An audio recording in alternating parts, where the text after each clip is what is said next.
Sokağın Sesi'nde merhaba değerli izleyiciler. Bu haftaki programımızı Narin'e ayıracağız. Aradan haftalar geçmesine rağmen Narin'in katledilmesi aydınlatılmadı. Ahmet sokaklarında bunun sebeplerini ve nedenlerini irdeleyeceğiz. Narin ilk katledilen çocuk değildi. Geçmişten bugüne katledilen çocukları da konuşacağız. Programımız başlıyor.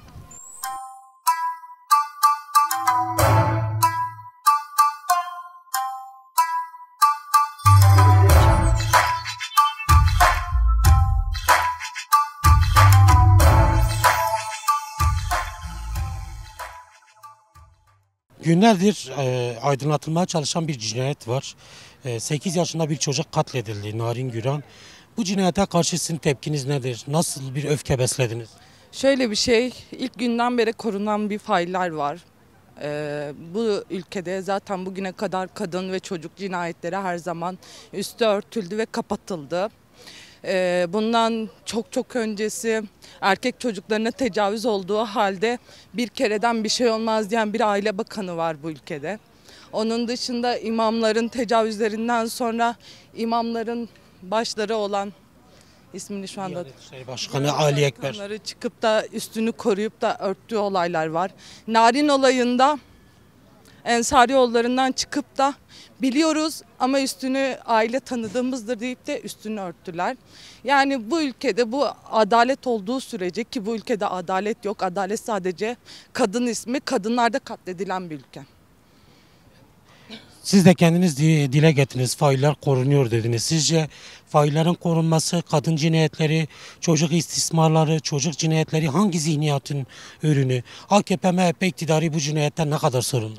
AKP ve MHP baştan beri içinde zaten katillerin bu noktaya gelmelerinin sebebi de onlar. Eğer ki bir sistem olsaydı bu ülkede, adalet diye bir şey olsaydı zaten bu kadar kadın cinayeti olmazdı. Onların koruması altındayken bile kadınlar öldürülüyorsa, çocuklar günlerce bulunamıyorsa bu devlet sorumludur. Kimse kusura bakmasın. Sorumlular sorumluluklarını yerine getirebiliyor mu? Getiremiyorlar. Getiremiyorlarsa Bundan fazlası oluyor. Her seferinde bir çocuğumuz ölüyor ve her seferinde yani çok büyük canlarımız yanıyor. Gerek yok. Yani baştaki insanlar sadece krallık sistemini getirdiler, insanları kullanıyorlar. Kendi hükmüyle ülkeyi yönetmeye çalışıyorlar ve artık bence hem kadınlardan hem akıllı olan herkesten bence artık büyük bir ses çıkmalı. çocukları korumak için, kadın haklarını, kadın kazanımlarını, kadın emeğini koruma altına alabilmek için toplum olarak, halk olarak nasıl bir mücadele geliştirmeliyiz? Çocuk cinayetlerini önlemek için hangi politikalar izlemeliyiz sizce? Yani şu ana kadar şöyle bir şey söyleyeyim. Şu ana kadar bu aile, özellikle aile diyorum çünkü genel olarak aile alındı içeriye. Yani bu aile vahşet bir şey. Kabul edilmemesi gereken bir şey. Bu sadece bunun için değil. Leyla Aydemir zamanında da amca yaptı, üstü örtüldü. Adam 3-4 ay cezaevine girdi ve cezaevinden çıktı. Onun dışında çoğu faili bu şekilde, aslında çoğu çocuklarımız faili meçhul şekilde. Kadınlarımız faili meçhul bir şekilde ölüyor. Biz sadece Narin'i duyduk. Sosyal medya yaydı. Bu şekilde duyduk. Ama duyulmayan, görülmeyen bir sürü kadın cinayetleri var ve bir sürü çocuk cinayetleri var. Bence büyük bir şekilde artık bir hareketlenme, bir şey gerekiyor bu ülkeye. Ama baştakiler bu olduğu sürece asla bu olmayacak. Son olarak bir çağrınız, bir mesajınız var mı? Şöyle bir şey, kadın cinayetleri ve çocuk cinayetlerine karşıyız. Gerektiği yerde, gerektiği kadar evet sesimizi yükseltmeye çalışıyoruz ama bastırılan bir halkız. Böyle cinayetlerde bastırılıyoruz. Sesimizi duyurtmuyorlar, duymuyorlar. Hesaplarına geldikleri gibi davranıyorlar. İstedikleri gibi, istedikleri şekilde kral yönetimini kurmuşlar. O şekilde de yönetiyorlar ülkeyi.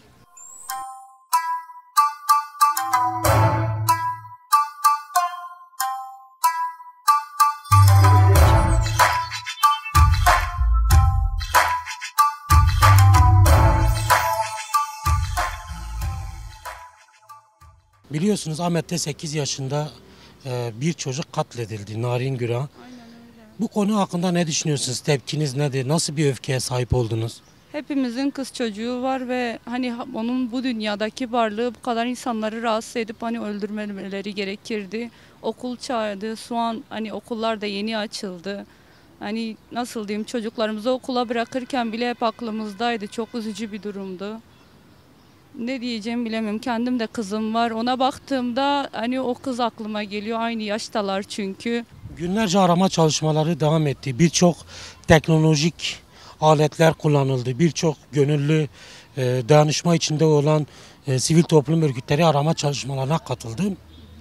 Ama daha önce 8 defa bakılan yerde bulunmayan ceset daha sonra ortaya çıktı. Bununla ilgili ne düşünüyorsunuz? Abi çok iyi bir şekilde zaten saklamışlar suyun altına, hani bu yosunlarla taşlarla kapattıklarına göre yani iyice gözükmesin, bu şekil kaybolsun gitsin istediler. Hiçbir şekilde ortaya çıkmasın diye iyice bir, yani nasıl diyeyim, bayağı dikkatli bir şekilde kapatmışlar. Aynı zamanda Ahmet Milletvekili, AKP Milletvekili Galip Ensarioğlu da söylemememiz gereken şeyler var dedi. Bununla sizce neyi gizlemeye çalışıyorlar? Bu cinayetin arkasında nasıl bir perde olabilir? Abi aile içi bir sorun olduğu bellidir. Hani aile içinde kalması için herhalde bunu söylemediler. Ama insanların duymaya hakları var çünkü herkes çok etkilendi ve bilmek istiyorlar. Hani olayın iç tarafını nedir? Herkes öğrenmek ister. Son olarak bir çağrınız, bir mesajınız var mı?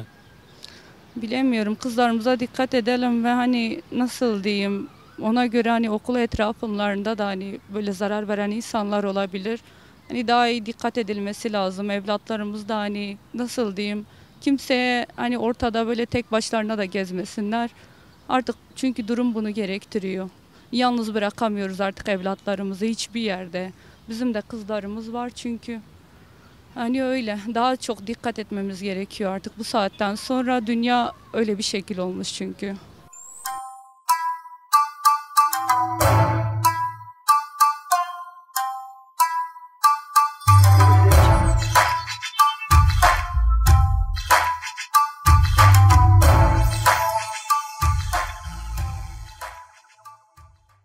Ahmet'te 8 yaşında bir çocuk katledildi.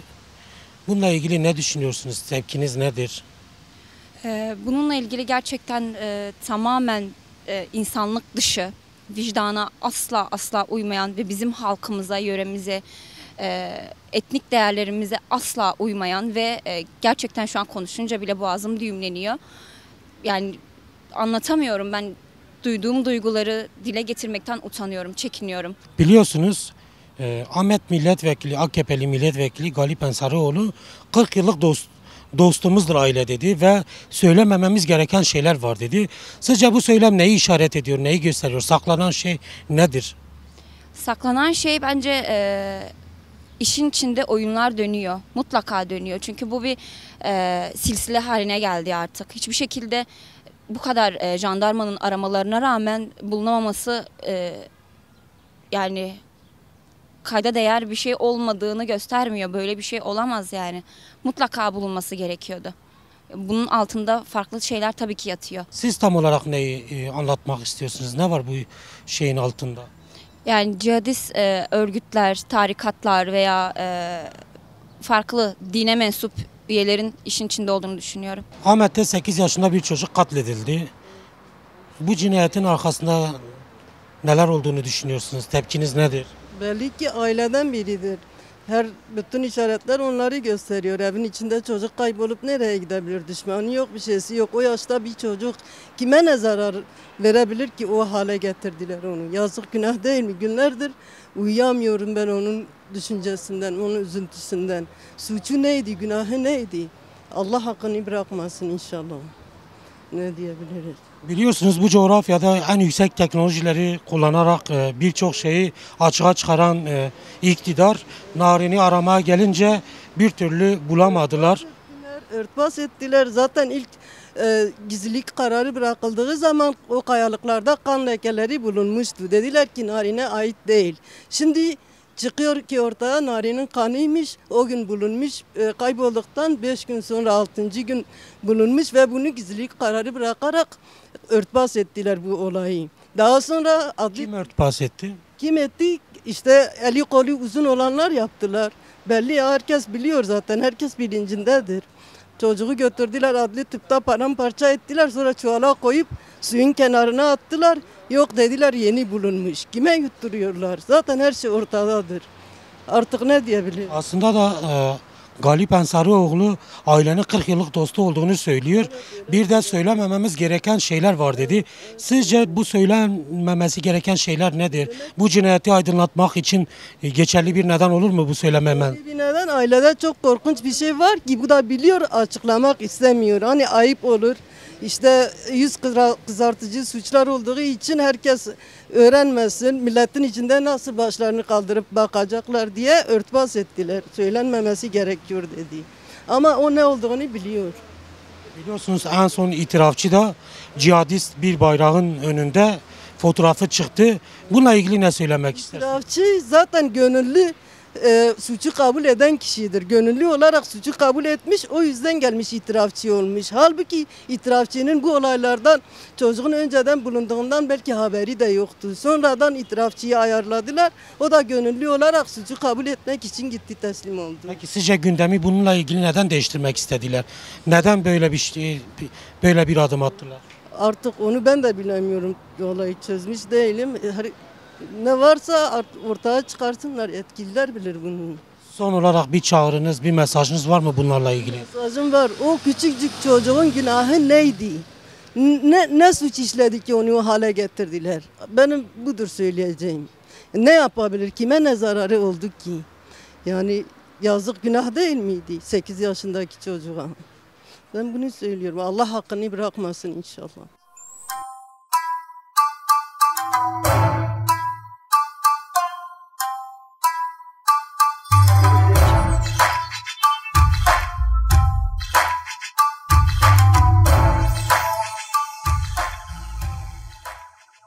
Merhabalar. Merhaba. Biliyorsunuz günlerdir aydınlatılmayı beklenen bir cinayet var. Narin Güran cinayeti. Bu konu hakkında ne düşünüyorsunuz? Tepkiniz, öfkeniz nasıl gelişti bu durum karşısında? Vallahi biz Diyarbakır'da yaşarken aslında insanlığımızdan utandık. Yani medyada izlediğimiz kadarıyla. Narin Gülan'ın 19 gün sonra cenazesini bulup da daha şu anda aydınlatılmamış faili nedir, neyin nesidir? Şimdi Türkiye'de artık diyorlar ki Avrupa bizi kıskanan bir cumhurbaşkanımız var. Avrupa bizi kıskanan diyen bir cumhurbaşkanımız da 20 haneli bir köyde, yani bir avucunun bulunduğu yerde böyle bir cinayet işlenmiyorsa biz ne Müslümanız, ne insanız, ne şeyiz anlatamayız. Yani öyle bir öfkemiz var ki yani o kız bizim kızımızdır. AKP milletvekili Galip Ensarioğlu aile 40 yıllık dostumuzdur dedi. Aynı zamanda söylemememiz gereken şeyler var dedi. Sizce bununla cinayet örtülmeye mi çalışıyor? Failler korunmaya mı çalışıyor? Siz ne düşünüyorsunuz? Şimdi belki Galip Ensarioğlu siyasi kimliğinden dolayı bunu söylemek istemese de benim aklıma Dilan Polat geldi. Dilan Polat parayla çıktı. Bu ailede de para olduğuna göre, siyasi bağlantısı olduğuna göre belli bir hani 40 yıllık dostumdur diyerekten belli bir süre geçtikten sonra bu olayın üstü örtülüp amcayı salıverecekler. Mazlum olan birkaç kişiye parayla işte mesela o aileyi tehdit etmişse, o kişiyi tehdit etmişse bu cenazeyi filan yere götür yoksa seni aileni yok ederim. Onu da tutuklamışlar diye duydum. Yani artık hukuka, adalete, insanlığa inanmayacağımız bir ülkede yaşıyoruz. Çocuk katliamlarını nasıl görüyorsunuz? Kürdistan'da binlerce çocuk öldürüldü, binlerce çocuk katledildi. Bir tablo çizmek isterseniz ne söylemek istersiniz? Valla acı düştüğü yeri yakar. Herkes der ki beni ilgilendirmez. Aslında mesela bugün Bursa'da, İstanbul'da, Ankara'da bir çocuk ölse de bizim ciğerimiz yanıyor. Biz başka bir şey yapmıyoruz. Yani mesela ama medyada bu Narin'in şeysinden dolayı bazı soysuzları gördük. Soysuzlar diyor ki işte Kürttür, önemli değil gibisinden şeyler yaptı. Çocuk her yerde çocuktur. Çocuk çocukluğunu yaşaması lazım. Ülkemizde bu bölgede, bu Kürt bölgesinde, Kürdistan dediğiniz bölgede çocuklar ölüyorsa, İstanbul'da da, Ankara'da, Bursa'da da ölüyorsa aynı acıyı biz paylaşıyoruz. Peki bu çocukları korumak için hangi adımlar atılması gerekir? Hangi politika izlenmesi gerekir? Halk nasıl mücadele, nasıl bir dayanışma içinde olması gerekir? Şimdi biz bu seviyeye bugün gelmedik. Daha önceden çocuk çocukları kullanıp da çocuklara tecavüz eden kişilere Türkiye'deki Cumhuriyet'indeki bakanlar, Aile Bakanı çıktı dedi ki bir gülle bahar olmaz gibisinden emsalde bulundu. Bugün bunun şeysini yaptık.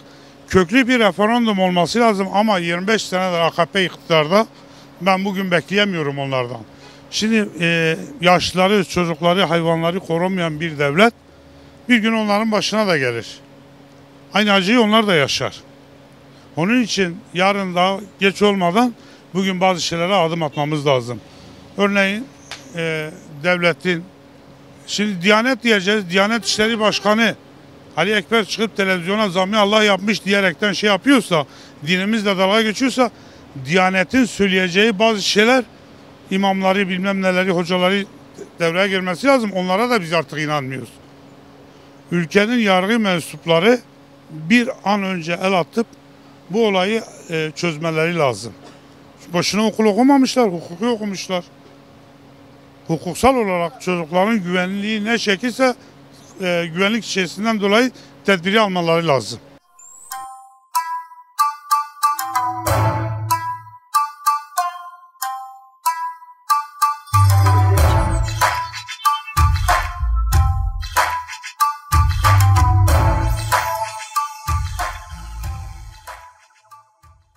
Ahmet'te 8 yaşında bir çocuk katledildi. Günlerdir bu cinayetin perde arkası tartışılıyor. Size bu cinayete karşı tepkiniz nedir? Nasıl öfke duyuyorsunuz? Yani açıkçası öfkeyi çok derinden hissediyoruz. Sonuçta bizim de çocuklarımız var. Bizim de bir aile yaşantımız var. Bizim bu coğrafyaya yakışmayan bir görüntüdür.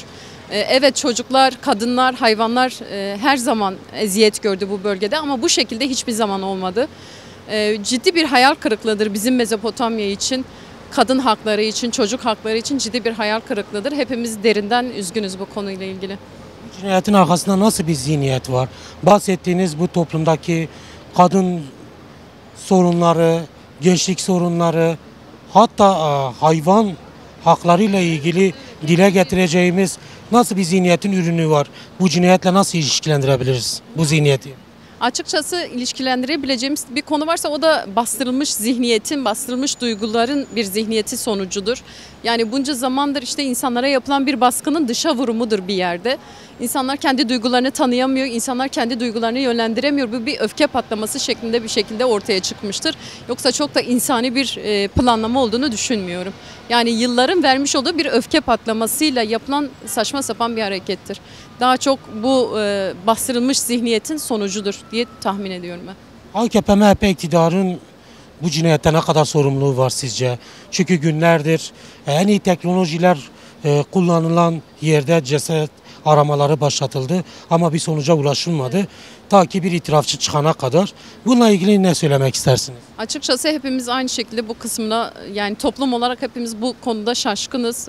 Yani hepimizin kafasında aynı soru işareti var. Evet, günlerce arama yapıldı, günlerce oralara bakıldı. Niye bir itirafçıyla bu işin şeyi ortaya çıkıyor, sonucu ortaya çıkıyor? Yani bilmiyorum, arkasında farklı şeyler olabilir yani. Arkasında farklı şeyler olmuş derken AKP milletvekili Galip Ensarioğlu da ailenin 40 yıllık dostu olduğunu söyledi. Söylemememiz gereken şeyler var diye basına kendi ağzından demeç verdi. Sizce bu söylenmeyen şeyler ne olabilir? Bu cinayeti aralayacak şeyler midir aslında? Çözecek şeyler mi? Bilmiyorum. Açıkçası bilmiyorum, o kısımlarında tam olarak ne döndü bilmiyorum ama kesinlikle hepsinin şeffaf bir şekilde medyaya yansıtılması gerektiğine inanıyorum. Yoksa bu saatten sonra hem kendileri için hem toplum için farklı bir şekilde bir kara leke kalacaktır onların üzerinde. Son olarak bu coğrafyada, Mezopotamya'da çocuk ölümlerinin önüne geçmek için nasıl bir dayanışma göstermeli, nasıl bir mücadele tarzı geliştirilmeli sizce? Yani açıkçası hepsinin temelinde eğitim var. Eğitimsizlik yüzünden biz bu haldeyiz. Bununla bağlantılı olarak da ekonomi var. Dediğim gibi insanların kendi özgür bir yaşam alanı olmadığı için bastırılmış duygularla bir şekilde farklı yollara sapıyorlar. Sapkınlık düzeyine ulaşmış. Tabii belirli bir gücü de kendi arkalarına aldıkları için de insanlar rahatlıkla, yüzsüzlükle bazı şeyleri yapabiliyorlar. Çözüm olarak da devlet politikasının bu anlamda, eğitim anlamında daha böyle topluma yayılan bir eğitim sistemini oluşturması gerektiğini düşünüyorum. Büyük bir öfke taşıyorum. Ne demeliyim yani? Büyük bir öfke taşıyorum ve niye böyle? Hala bilmiyoruz sebebini ne? Çocuk 20 gün, 19 gün suda kaldı. Cesedi çürüdü. Bütün şeyler, deliller hemen hemen yok edildi gibi. Buna rağmen hiçbir şey bilmiyoruz hala. Sadece çocuğun bulunduğunu, öldüğünü biliyor. Niye öldürüldü küçücük çocuk? 15 dakika içinde veya 40 dakika içinde. Ben buna karşı çok büyük bir tepki duyuyorum. Yüreğimde, beynimde üzülüyorum. Biliyorsunuz narin ilk değil, birçok bu bölgede, bu topraklarda Ülkede. Birkaç yıl önce Leyla vardı değil mi? Ondan önce başkası vardı. Anneler ölüyor, hayvanlar ölüyor, çocuklar ölüyor. Daha ne kadar öleceğiz? Atın bir bomba da bari hepimiz ölelim. Peki bunun altında yatan zihniyet nedir? Sizce bu cinayetler hangi zihniyetin açığa çıkmış ürünüdür? Vallahi ben zihniyetini sadece ve sadece cehalet olarak değerlendiriyorum. Başka hiçbir şey söyle. Çok şey var fakat tek kelime cehalet. Bu kadar. Peki çocuk ölümlerinin önüne geçilmesi için nasıl bir dayanışma, nasıl bir halk mücadelesi ortaya koyulmalı? Bir devletin görevi nedir? Vatandaşının can güvenliğini, öyle değil mi? Can güvenliğini, sağlığını, eğitimi, bütün bunları şey yapmaktır. Şimdi keseceksiniz muhakkak yarısını da bu söylediklerim. Başka ne söyleyeyim? Devletimiz daha biraz bir şey olmalı, faal olmalı bu gibi konularda.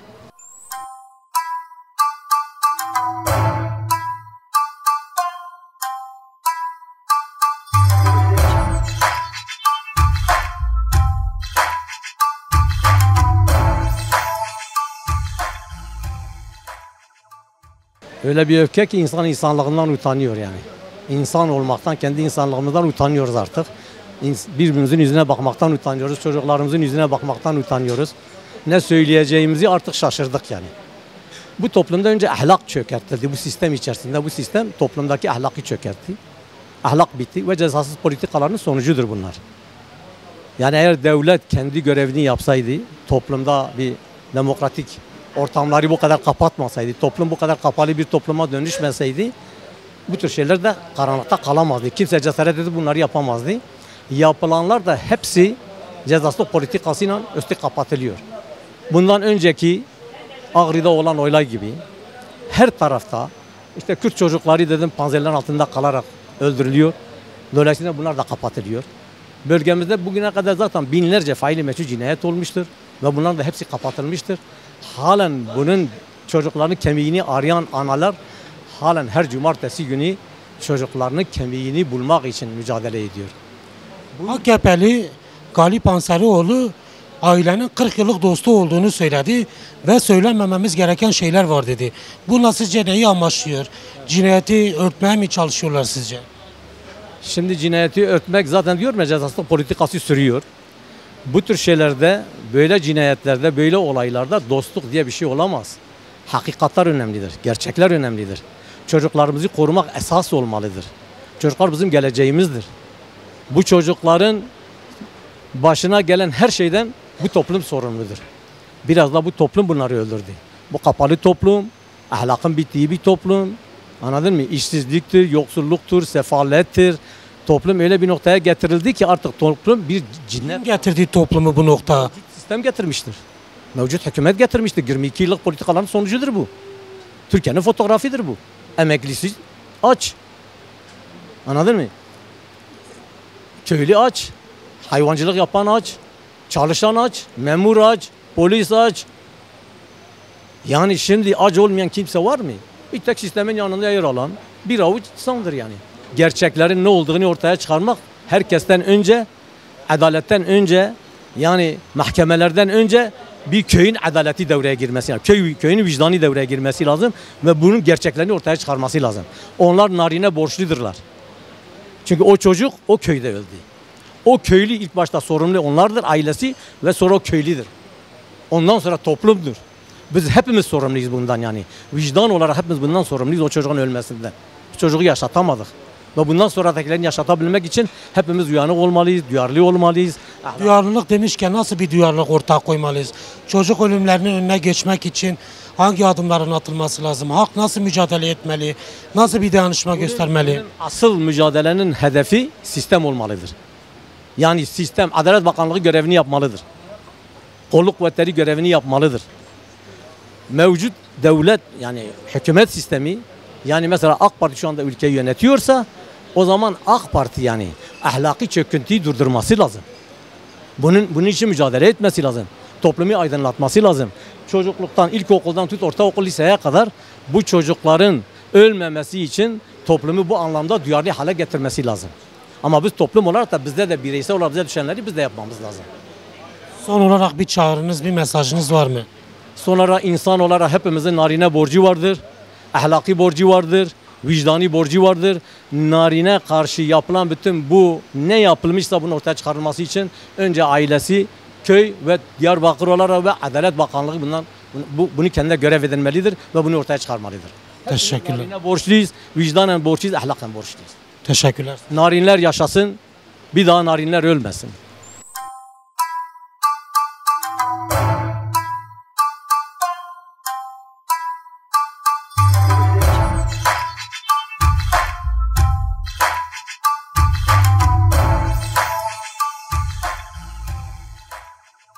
Böyle bir şey yani görülmemiş yani 8 yaşındaki bir çocuk ne yapmış olabilir yani. O yaştaki çocuk yani bu kurmancı dibecin tabii cennette yani bu direktme cennettedir yani ha bunun başka bir alternatifi yoktur yani. Hiç insanoğlu insan yani iman noktası eğer varsa onlar hiç kimse bunu yapamaz yani ha yapması mümkün değildir yani. Biz kendimizde utanıyoruz daha Diyarbakır'ız diyemiyoruz ya bu ne biçim bir şeydir yani bu ne biçim zihniyettir. Bu hangi mantığa hizmet ediyorlar ben onu bilmiyorum yani. Bu cinayetin arkasında nasıl bir ahlaki politik toplum gerçekliği var? Nasıl bir zihniyet açığa çıkıyor bu cinayetin arkasında? Valla çok tehlikeli şeyler çıkacak. Eğer gerçekten üstüne gidilirse çok tehlikeli şeyler çıkar yani. Yani bizim aklımızı, mantığımızı durduran şeyler çıkacak ortaya yani. Yani bu daha artık bunun ölümüyle nedeni yani daha açıklamadan böyle bir şeyler çıkıyor ortaya. Hala bunun ölümü sebebi açıklandığı zaman ne olacak yani? Yer yerine oynar yani. Biz kendi toplumumuzda, kendi ırkımızda hiçbir şey böyle bir şey görmedik yani. O yaştaki bir çocuğa kıyılmaz yani ha. AKP'li vekil Galip Ensarioğlu söylemememiz gereken şeyler var diyor. Sizce bu cinayeti mi örtüyor? Ya da cinayetin arkasındaki perde sır nedir ki Galip Ensarioğlu saklıyor? Örtüyorlar, saklıyorlar yani. Çok şeyler var, çok tehlikeli şeyler var, saklıyorlar. Onun ortaya çıkmasını istemiyorlar. Nasıl bir tehlikeli şey var mesela? Sizce bu tehlikeli şey nedir? Vallahi şimdi her şey bizim kanımızın üstünde yani bu şeyler yapılıyor yani. Ha, biz niye para kazanıyoruz? Sene 63'ten beri ben Diyarbakır'dayım. Daha bir evim yok. Ben 7 milyar lira kiraya veriyorum. 65'te geçiniyorum. Ha bunları yap. Akşama kadar yap 10 permatik satıyorum ya satmıyorum. Benim niye galerilerim yoktur? Benim niye şeylerim yoktur yani? Gayrimeşru şeyler yani çok şeyler yapmışlar. Hep bizim kanımızın üstünde yani. Ha, başka bir şey ben görmüyorum yani. Ha. Kürdistan'da katledilen çocuklarda AKP-MHP iktidarının rolü nedir? Nasıl bir rol üstlenmiş AKP-MHP iktidarı bu cinayetlerde? Rolleri meydandır yani. Bazı şeyler hani diyorlar bazı şeyler konuşmak istemiyoruz. Bazı şeyler biz de söyleyemiyoruz yani biliyor musun ha? Bizim şeyimiz açımızda yani tehlikeli şeylerdir yani. Çok şey yani öyle yapıyorlar ki yani insan insanlarından nefret ediyor yani. Ya. Biz insanlarımıza nefret etmişiz ha. Vallahi nefret etmişiz. Biz çok rahatsız oluyoruz. Beynen, moralen biz çok rahatsız oluyoruz yani. Bizim toplumumuz bunu hak edecek şeyler yapmamışız biz ha. Biz ne yapmışız ya? Günahımız nedir yani ha? Öyle... Çocuk ölümlerinin önüne geçmek için sizce ne yapılmalı? Nasıl bir dayanışma ortaya koyulmalı? Halk nasıl mücadele etmeli bu çocuk cinayetlerine karşı? Halk ne yapsın şimdi? Halkın yapacağı bir şey yok. Bu pankartları açtılar, o pankartlarda bile yırttılar yani. Bırakmıyorlar, bir şey yapmıyorlar ki. Bu halk ne yapsın daha? Yani halkın yapacağı bir şey yoktur ha. Kalmamış ha. 3 kişi bir araya gelemiyoruz ya. Öyle bir şey olmuş ki yani 3 kişi bir araya gelemiyoruz. Son olarak bir çağrınız, bir mesajınız var mı?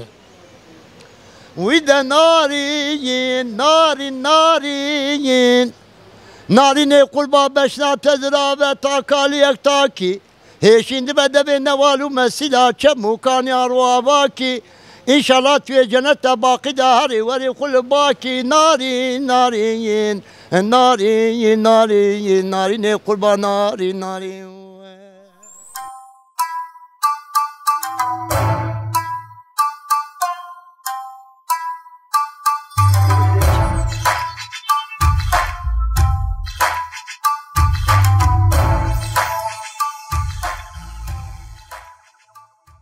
Sokağın sesinin sonuna geldik. Bu hafta Narin'in katledilmesini işledik. Konuştuğumuz herkes çok öfkeliydi. Halk Narin'in katledilmesinin bir an önce aydınlatılmasını istiyor. Ahmetliler daha önce de katledilen çocuklar için gerçek anlamda adaletin yerine getirilmesini talep etti. Bu haftalık bizden bu kadar. Haftaya yeni bir programda görüşünceye dek hoşça kalın.